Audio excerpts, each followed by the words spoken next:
खबरों में देखिए दुराचारी मास्टर कैसे हुआ गिरफ्तार। कहां से मास्टर को गिरफ्तार कर लाई देहात कोतवाली की पुलिस। किस मंदिर के बाहर पहचान छिपाकर लाई चना बेच रहा था कौशल किशोर। गोंडा में कौशल किशोर की किस जमीन पर गड़ी भूमाफियाओं की नजर। वो कहते हैं ना कि अंत भला तो सब कुछ भला, यानी कि कोतवाली देहात के जिस चांदपुर टेपरा गांव के मास्टर कौशल किशोर को गोंडा पुलिस पिछले 5 महीनों से ज्यादा समय से खोज नहीं पा रही थी, उस दुराचारी मास्टर को आखिरकार गोंडा पुलिस ने अंततः खोज ही निकाला, और वो भी एक ऐसे देव स्थान के बाहर से जहां लोग अपनी आस्था लेकर भगवान के दरबार में अपनी हाजिरी लगाने जाते हैं। लेकिन उसी देव स्थान के बाहर दुराचारी मास्टर कौशल किशोर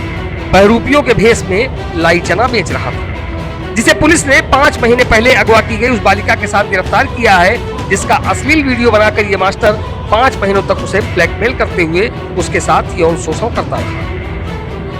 इसके लिए पहले तो भोली भाली लड़कियों को नशे का आदी बनाता, बाद में उसके साथ अश्लील वीडियो बनाकर उसे वायरल करने की धमकी देता, जिसके कई वीडियो बीते दिनों सोशल मीडिया में वायरल भी हो चुके हैं। हालांकि अभी देखने वाली बात होगी कि पुलिस इस दुराचारी मास्टर की गिरफ्तारी के बाद उसे कैसा सबक सिखाती है, क्योंकि कोतवाली देहात इलाके में मास्टर कौशल किशोर का नाम शायद ही कोई ऐसा शख्स होगा जो नहीं जानता होगा। फिर क्या उसके फर्जी लेखपाल बनकर लोगों से वसूली करने की बात हो, या फिर लोगों का काम कराने के नाम पर उनसे ठगी गई रकम की। यहाँ तक कि जिस नाबालिग लड़की का कौशल किशोर मास्टर ने अपहरण किया, उसके घर वालों को भी उसने सरकारी इमदाद दिलाने का भरोसा दिलाकर पहले उनका विश्वास जीता, बाद में घर वालों की आंख में धूल झोंक कर एक ऐसा कांड कर डाला जिसकी यहाँ तो क्या भगवान के घर में भी कोई माफी नहीं। ऐसे में देखने वाली बात यह भी होगी कि क्या पुलिस कौशल किशोर के पुराने इतिहास, मसलन बहराइच से गोंडा आकर बसने के बाद उसने यहाँ क्या क्या किया, उसके किन किन लोगों से संबंध थे, और वो कौन लोग थे जो उसकी मदद कर रहे थे, लोगों से फर्जी पैसा ऐंठने और उनके साथ फ्रॉड करने में उसकी क्या भूमिका थी। ऐसे तमाम पहलुओं की जांच करना पुलिस के लिए अभी बाकी है। वही कटाघाट रोड पर पड़ने वाली उसकी वो कौन सी 3 बीघे जमीन ऐसी है जिस पर पहले उसने एक स्कूल खोला और बाद में उसी स्कूल को अपनी अय्यासी का अड्डा बना दिया, जिस पर हाल फिलहाल कुछ भूमाफिया अपनी नजरें गड़ाए बैठे हैं। क्योंकि चांदपुर टेपरा गांव की जिस गाटा संख्या 1028 की बात हम कर रहे हैं, उसके 3 खातेदारों में एक नाम कौशल किशोर का भी है, जिसका रकबा कुल 3 बीघे यानी कि 0.4050 हेक्टेयर के आसपास और कटहाघाट देहरास रोड से बिल्कुल सटा हुआ है।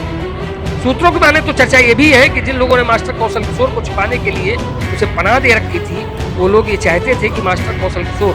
उन्हें अपनी वो जमीन औने पौने के दाम में बेच दे, जिसकी चर्चा कल हुई गिरफ्तारी के बाद से ही क्षेत्र में भी की जा रही थी। लेकिन जब इस मामले की तस्दीक के लिए कर्नलगंज रजिस्ट्री ऑफिस से जानकारी की गई तो पता चला कि ऐसा कोई बैनामा कल तक नहीं हुआ है। हालांकि इलाके में भूमाफियाओं की नजर अभी भी कौशल किशोर की उस जमीन पर लगी है जो मेन रोड से सटी होने के कारण जरूरत से ज्यादा बेसकीमती है। तो फिलहाल आगे क्या होता है ये बात तो आगे चलकर देखने वाली होगी, लेकिन मौजूदा समय जिक्र कौशल किशोर की उस गिरफ्तारी का, जिसकी तलाश गोंडा पुलिस के लिए एक बड़े सिरदर्द से कम नहीं थी, जिसे पुलिस ने कल राजस्थान के बालाजी सरकार के मंदिर के बाहर से गिरफ्तार किया,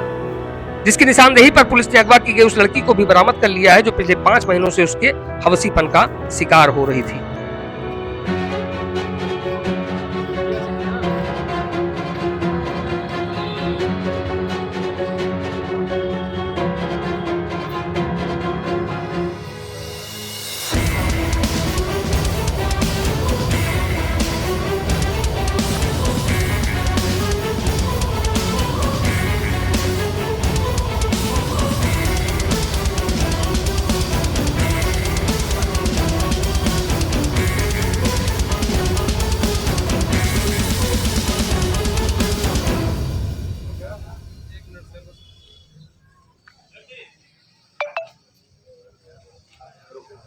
पहले